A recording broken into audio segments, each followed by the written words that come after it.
Olá, sejam todos muito bem-vindos. Estamos iniciando mais um programa Desenvolve Vale.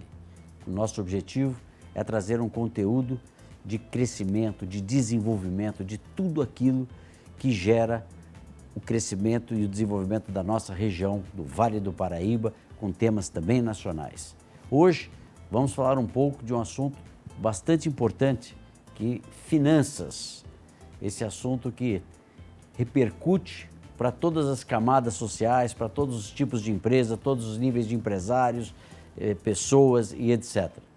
E fui convidar um grande especialista. Estou aqui com Breno Andrade, sócio da Monte Bravo Investimentos, uma grande empresa com larga experiência aí. Breno, seja muito bem-vindo ao programa do Desenvolve Vale para tratar de um assunto importante, né? Legal. Que é o din-din. Exato. Né? Esse a gente não tem que tomar cuidado. De fato, o órgão mais sensível do bolso. Não tenho dúvida. Boa tarde a todos, obrigado pelo convite, Kiko. De fato é um prazer poder dividir aqui um pouco do nosso dia a dia, né? De fato, compartilhar informações que podem ser tão relevantes em se tratando de um ambiente sensível, como a gente falou, o mercado financeiro, e que de fato tem bastante incerteza dado agora o processo eleitoral e todos os desafios que a gente vai com certeza enfrentar no ano de 2023, 2024 e por aí vai. Sem dúvida. Breno, a gente sabe que dinheiro é uma preocupação que afeta a todos os seres humanos, né? Alguns conseguiram ter algo, acumularam mais recursos, outros menos, outros nenhum tipo de recurso. Mas o nosso país também constantemente traz certas incertezas. Então eu falo que todo mundo acorda de manhã tentando colocar em prática algum objetivo que vá fazer com que ele tenha uma melhor remuneração, que ele acumule e consiga ter ali uma receita importante para o seu dia a dia. E você, como um grande escritório de investimento, com toda essa experiência, esse momento pós-eleição, né, final de ano, como é que você está vendo as incertezas no cenário econômico, né? Tenho ouvido falar muitas pessoas preocupadas se vai ter confisco ou não, mas assim, como é que você está vendo esse cenário, esse momento em que o Brasil passa, em que as pessoas estão preocupadas com as questões financeiras? Legal. Bom, primeiro, Kiko, acho que você trouxe um ponto importante, que muitas vezes as pessoas querem fazer algo adicional, querem de fato tirar fora do papel e colocar alguma coisa, né, para aumentar a remuneração, para aumentar a sua condição socioeconômica, e de fato isso se traduz num bom planejamento, né? O trabalho que a gente faz hoje é planejar. E muito importante com relação ao planejamento é a proteção. Proteger aquilo que a gente já vem conquistando ao longo do tempo, para que de fato a gente não sofra as consequências por estar de calça curta por alguma mudança que possa acontecer. Pós-eleição agora, é inevitável que, até por conta da característica do novo governo que tende a assumir, eu fui abordado por alguns clientes também que tiveram essa preocupação de confisco, de, poxa, será que eu mando meu dinheiro para fora do Brasil? O que eu faço? Traz um pouco dessa incerteza. Trazendo para um ponto super transparente, acho pouco provável que isso venha a se concretizar no Brasil, do ponto de vista ter um confisco muito semelhante ao que a gente viveu lá na época do Collor, até porque as condições são bem diferentes, o nível de sistema de informação hoje é extremamente mais complexo e existem mecanismos que a gente consegue adicionar a offshore, né, mandar dinheiro para fora do Brasil e, de fato, alguns outros instrumentos do mercado financeiro que a gente pode trazer aqui. Porque, inclusive, Breno, existem instituições, não cabe a um presidente ir lá e falar, vou confiscar. Nós temos um Congresso, nós temos órgãos judiciais, por mais críticas que estejam sofrendo nesse momento, mas nós temos que confiar que no nosso país não é uma pessoa que decide tudo isso. Né? E do lado do mercado financeiro, as instituições também se capacitaram para regulamentar esse processo todo. A própria CVM, que é a instituição hoje máxima ali de controle e monitoramento dos investimentos como um todo, sofre constantemente atualizações para que isso seja cada vez mais trazendo proteção ao investidor. E aí tirando um pouco dessa incerteza de fato de um confisco ou alguma coisa assim. Quer dizer, para o nosso telespectador, Nós não acreditamos em nenhuma linha dessa de confisco. Pouquíssimo provável. Perfeito. Agora, é claro, para quem tem um recurso para investir, ele tem que dividir ali suas linhas de investimentos, né? Esse é um bom ponto, que do ponto de vista planejamento, independente de qual seja, normalmente o pessoal gosta de qual é a bola da vez, qual é de fato o grande investimento a se ter daqui para frente, diversificar é sempre a melhor opção. Diversificar, seja em imóveis físicos, seja no mercado financeiro, seja em participações empresariais, né? De fato ser empreendedor. Diversificar o tipo de investimento, o patrimônio como um todo, é bastante saudável. E aí você trouxe um ponto da questão da inseguranças e incertezas. Hoje, né, pós quase primeiro mês ali de eleição, a gente ainda está muito recente, ainda é muito burburinho do que poderia de fato ser uma política econômica, uma política de fato mais esquerdista, que venha interferir de fato em planejamentos e incertezas do ponto de vista dos investimentos e das finanças. Cabe a nós, obviamente, se atentar muito a questões que a gente pode trabalhar um pouco mais aqui no programa, que é taxa de juros, a taxa Selic, a Bolsa de Valores, investimentos fora do Brasil e que formas que a gente pode colocar camadas de proteção para, de fato, proteger o nosso patrimônio. Não, perfeitamente. Eu acho que essas incertezas, né, elas são muito sensíveis no mercado financeiro. Nós estamos vendo que o mercado financeiro está reagindo mal com relação aos possíveis ocupantes dos cargos de ministros, o nome do Haddad. Isso tem feito aí uma movimentação brusca de Bolsa de Valores, né? Sim, o mercado financeiro ele trabalha muito com expectativa. Expectativa futura de alguma coisa. E quando a gente tem uma interferência política que possa, de fato, causar um impacto nos investimentos, o mercado estressa a expectativa futura. E essa expectativa futura é trazido a um valor presente e isso oscila muito os mercados.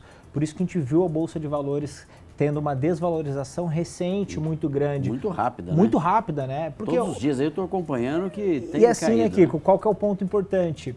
Se a gente pega, por exemplo, 2008, 2010 e agora, a principal coisa é o que a gente estava falando aqui, é o celular, é na palma da mão. Para você mudar uma posição de investimento, vender uma ação, comprar uma ação, fácil, né? É muito mais fácil. Isso traz muita volatilidade, muita velocidade para o movimento tanto de ascensão quanto de queda do preço das ações. Maravilha. Breno, vou pedir licença, nós vamos para um Claro. breve intervalo comercial e voltamos em seguida.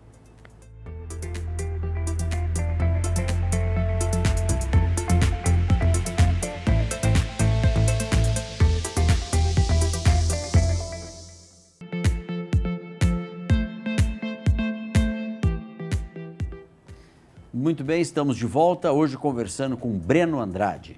Breno é sócio da Monte Bravo Investimentos, uma grande empresa que lida com investimentos. Breno, o brasileiro, ele tem reserva ou ele vende o almoço para pagar a janta? Boa pergunta, Kiko. A gente falou no primeiro bloco de planejamento e, infelizmente, o planejamento não é a principal característica do brasileiro, né? Hoje a gente tem poucos poupadores e bastante gastadores, né? A maioria, sim, infelizmente, acaba usando a expressão, né? Faz no almoço para pagar a janta. Mas para aqueles que existem, que conseguem, né, colocar em prática um bom planejamento, arrisca, tem a metodologia, tem principalmente ali, disciplina de poupar e criar a sua reserva financeira, o mercado financeiro, sem sombra de dúvida, em movimentos de alta, de queda, independente de partido político ou de cenário macroeconômico, geram oportunidades. E dentro dessa linha de poupadores, você acha que a parte imobiliária, porque o imóvel ele é mais seguro, vamos dizer assim, né? Como é que tem sido a sua orientação para o mercado imobiliário? Legal. Bom, o mercado imobiliário ele sempre fez parte, sempre deverá fazer parte de um bom planejamento financeiro diversificado. Certo. Investir em imóveis físicos, né, boa parte das pessoas gostam, e principalmente as gerações que de fato hoje são de poupadores, que têm reserva, gostam de investir nesse tipo de ativo. Sou super a favor, acho que tem que ser sim uma forma de diversificar, até porque aqueles que de fato aproveitaram nos últimos 2 anos desse boom no mercado imobiliário, aqui na nossa região inclusive, tiveram bons retornos. Obviamente que com as taxas de juros um pouco mais altas, o acesso ao crédito para financiamento imobiliário e de fato subiu muito, né? Subiu bastante. Isso tende a dificultar um pouco o acesso ao crédito, mas de fato não deixa de ser um bom investimento. Principalmente, eu acho que o governo tem que ficar atento à taxa Selic, porque você pega, por exemplo, o setor imobiliário da população de produtos mais econômicos, né? Imóveis até R$300 mil, por exemplo, hoje com a Selic a 13,75, tem tirado muita gente do mercado que não consegue nem aprovar o valor de parcela, e isso tem prejudicado muito essa população, né? Então acho que a população que olha para o mercado mais econômico, né? Enquanto essa Selic estiver alta, isso vai ser um dificultador para novos empreendimentos mais econômicos, né? Tá, e eu vou aproveitar para trazer 2 pontos importantes com relação a isso. Primeiro, a gente mencionou incerteza de qual vai ser eventualmente ali a equipe econômica, que agora a gente já sabe que deve ser liderada ali pelo Haddad, como é que deve ser os primeiros... Já foi indicado, sim, né? Sim, como é que deve ser os primeiros passos do ponto de vista construção para algum projeto que tenha interferência econômica e, consequentemente, na taxa de juros. Mas uma curiosidade que poucas pessoas sabem, né? O mandato o mandato de política macroeconômica no Brasil, realizado através do Comitê de Política Monetária, do Copom, ele é liderado majoritariamente pelo Roberto Campos Neto, que é o presidente do Banco Central. E isso tende a ficar por mais 2 anos, até o final de 2024. Quer dizer, essa Selic vai ficar até o final de 2024? Não necessariamente. A gente tem um poder, o que eu quis trazer é que a gente tem um poder macroeconômico distinto do poder político. Ou seja, sim. A nova gestão política não tem uma interferência direta na taxa de juros. Como isso é nos Estados Unidos, né? Isso é feito pelo Banco Central, que tem um mandato exclusivo diferente do atual governo eleito até 2024. E aí, do ponto de vista que você comentou, do mercado imobiliário e acesso ao crédito, da Selic um pouco mais alta, essas indefinições fazem com que, dado o primeiro esboço de pacote, né, mais assistencialismo ou eventualmente mais gastador do governo, tende a fazer com que a taxa de juros fique mais alta por mais tempo. Então a Selic em 13,75, hoje os especialistas, os economistas que de fato projetam isso para o futuro, já dizem de uma taxa de juros de 2 dígitos até o final do ano que vem, pelo menos. Hein? É um acesso ao crédito um pouco mais caro, dificulta muito o mercado imobiliário. Ô Breno, você está tocando num ponto, porque a gente está vendo o esforço do governo para aprovar o teto de gastos, né? A PEC.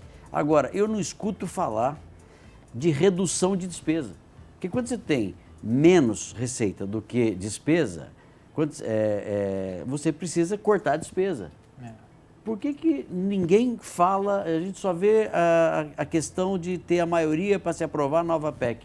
O governo está precisando falar um pouco de corte de despesa. É isso que a gente fica preocupado. Infelizmente, isso acaba não sendo uma realidade e de fato, prioridade para o governo, tá? E você trouxe um ponto muito importante.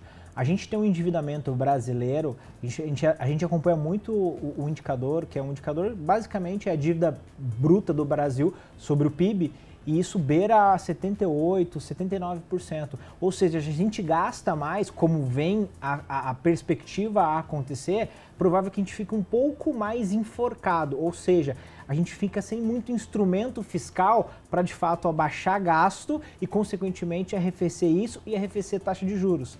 Qual é a reflexão que a gente tem tirado nesses primeiros cenários, né, de governo? O que a gente viu nessa noite, né? A aprovação num primeiro momento ali na Câmara da mudança das leis das estatais, que tende a interferir muito também no mercado financeiro e na Bolsa de Valores. Ainda é pouco cedo para a gente falar, mas não é uma prioridade nesse momento para o governo pensar em corte de gastos e arrefecimento de dívida bruta sobre PIB. Inclusive, essa foi uma recente declaração do nosso presidente eleito, de que o dólar sim vai subir, a bolsa sim vai cair e os juros sim vão aumentar. A bolsa dá para arriscar a quanto que ela deve cair? Porque assim, chegou a 120 mil pontos, já está aí na casa dos 100 mil e deve virar 2 dígitos. Qual é o ponto? a Bolsa de Valores a 120 Eu sei que você pontos, não tem bola de cristal, Exato, né? bola de cristal porque é ainda difícil. mais no nosso país, né, Breno? Qualquer fala mal colocada de um ministro, de um presidente eleito, de um grande economista, tudo isso que a gente está conversando aqui vai por água abaixo. Mas é uma conta um pouco mais simples de tentar trazer o que a gente vem passando agora. Até antes de 2020, antes da pandemia, a Bolsa de Valores estava oscilando na casa dos 120 mil pontos também. Aí teve a pandemia, que eventualmente, óbvio, trouxe um acontecimento muito atípico, e agora a Bolsa chegou de novo a beijar os 120 mil pontos, caiu para 110, caiu para 105 e está beirando 100 mil. Qual é o piso disso? Ninguém sabe. Mas qual é o problema? Por que isso oscila com uma magnitude muito grande? Bolsa de Valores nada mais é do que a gente comprar um pedaço de uma ação, de uma empresa onde a gente vira sócio. E o preço dessa ação oscila muito com a projeção de lucros e dividendos que essa empresa tende a pagar ao longo do tempo e da valorização. Com a taxa de juros mais alta, todos os cálculos a valor presente têm um desconto maior. A taxa de desconto é maior, porque a taxa de juros é maior. Isso faz com que o preço das ações seja menor. Ou seja, como a gente está tendo uma perspectiva de ter uma taxa de juros mais alta por mais tempo, a Bolsa tende a sofrer um pouco no curto prazo com relação a isso. Excelente. Muito bem, estamos conversando com Breno Andrade, da Monte Bravo Investimentos. Nós vamos para um breve intervalo comercial e voltamos em seguida.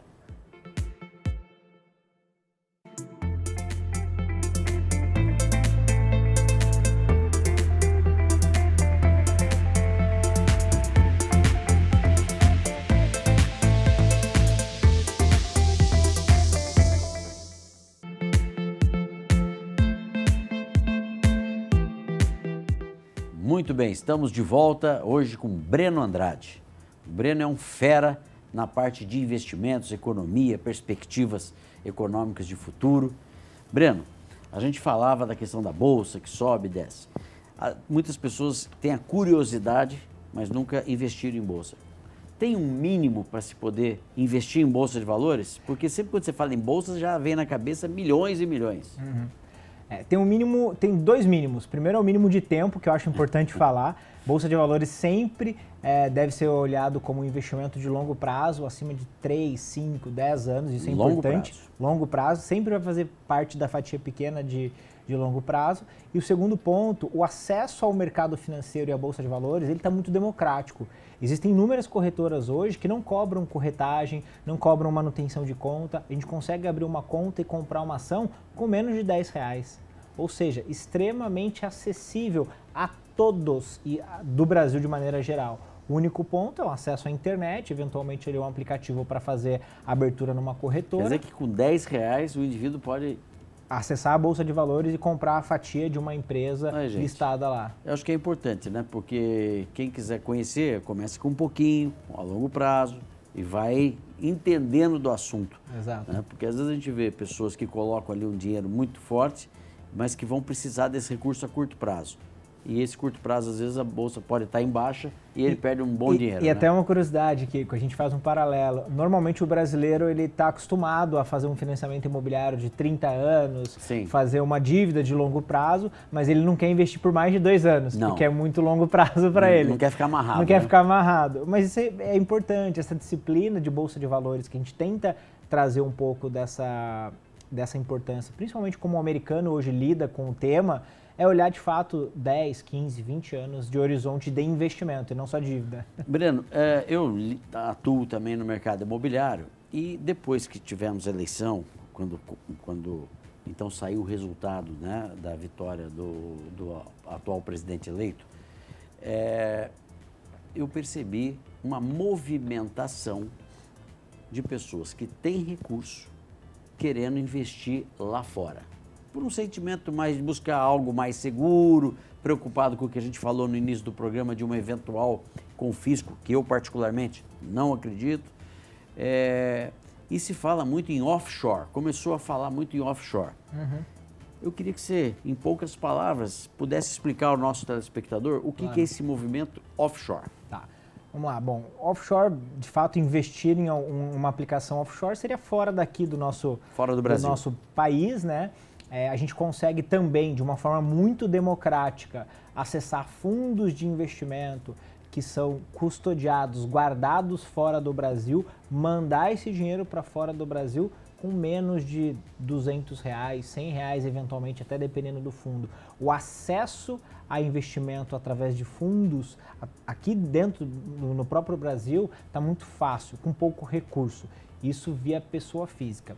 Esse mecanismo que normalmente é procurado por pessoas que têm ali na ordem de 200 a 300 mil dólares, costuma ser criar uma empresa, uma companhia offshore em um paraíso fiscal, abrindo um parêntese para todo mundo, o paraíso fiscal não é nada ilegal, não é nada contra as regras, muito pelo contrário. E é tudo declarado. É tudo declarado, é simplesmente uma jurisdição que cobra-se um imposto mais barato, mais baixo do que aqui. Mas você sentiu nesse momento um aumento de pessoas querendo investir fora do Brasil? De cada 10 clientes que vieram me procurar após a eleição, 9 vieram com essa demanda. Quer dizer, você vê como é ruim, né? É bastante. A questão da insegurança política, por isso que a gente pede muita responsabilidade aos políticos, porque o setor produtivo, que já tem ali uma missão, as pessoas, os trabalhadores, todos ali empenhados em fazer um país para frente, né? Olha o que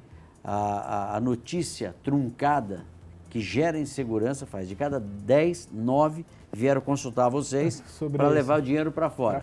Quem perde com isso? Nosso país. É porque acaba trazendo dois grandes interesses do investidor que procura criar uma companhia offshore. O primeiro deles é diversificar a moeda, ou seja, não deixar 100% do patrimônio em uma moeda brasileira, né, real. Vídeo o que aconteceu com os pares aqui na América Latina. E, de fato, dolarizar parte do nosso patrimônio tende a trazer uma proteção no longo prazo contra a inflação e, consequentemente, traz para a gente um mecanismo de acesso para aqueles que viajam e fazem compra lá fora. Mas esse é só muito mais uma proteção do que um ganho real em aplicação. De fato, temos as duas possibilidades, tá, Kiko? Por quê? O Brasil hoje concentra mais ou menos 3% de todos os tipos de investimento no mundo. Ou seja, um pouco também egoísta da nossa parte achar que a gente vai fazer uma excelente diversificação com todos os investimentos aqui dentro. Se a gente consegue acessar o mercado americano, que é um mercado muito mais desenvolvido que o nosso, a gente consegue acessar a Ásia, a Europa, enfim, outros mercados com outras oportunidades de investimento, muitas vezes muito melhores do que aqui. Então, a offshore em si seria você ter uma pessoa jurídica em um desses países e de paraíso fiscal. Quais são esses países, geralmente? Hoje a gente consegue olhar principalmente Bahamas, BVI, né, que é Ilhas Virgens Britânicas, que podem sediar ali uma empresa. Essa empresa, de fato, ela acaba abrindo uma conta de investimento normalmente nos Estados Unidos e é através dessa conta que a gente faz os investimentos. Isso gera, além do mecanismo de diversificação da moeda, uma proteção e um mecanismo de fato, previsão de sucessão e algumas otimizações tributárias que a gente precisaria de mais uns 2 programas para explicar. Mas, de fato, a gente tem muitos mecanismos, muitos pontos positivos em se ter uma offshore do ponto de vista investimento fora do Brasil. Você, como um grande técnico da área de investimentos, né, uma pessoa com larga experiência, qual é a orientação que você dá nesse sentido? Nesse momento agora é calma. Não é o momento da gente fazer nenhuma grande aposta, até porque a gente não tem um direcionamento muito claro do que tende a ser o novo governo. Acho que após os 90 primeiros dias ali de governo, a gente deve ter uma sinalização um pouco mais clara e, de fato, ter o dinheiro hoje em liquidez não é um mau sinal nesse momento para aqueles que têm recurso, porque a liquidez está pagando 13,75%, 14% ao ano. O nosso custo de oportunidade de fazer um grande investimento hoje e, de fato, ficar preso por 2, 3, 4 anos e todo o cenário se alterar, é pequeno. Vale a pena a gente esperar um pouquinho agora, ter paciência e discernimento para fazer boas alocações, olhando o longo prazo, quando o cenário for previsível, mesmo que positivo ou negativo, mas previsível. Tá perfeito. Eu ainda confio nas instituições de controle do nosso país. Eu acho que sofremos muitas intervenções negativas politicamente falando ainda, mas eu também acredito que o futuro já vai daqui a pouco restabelecer essa confiança de mercado e o Brasil continuar sendo essa força que é e poder fazer com que os brasileiros invistam aqui, que é um grande país. De fato. A gente tende, só para terminar aqui, Kiko, o mundo como um todo está com uma escassez de grandes oportunidades de investimento.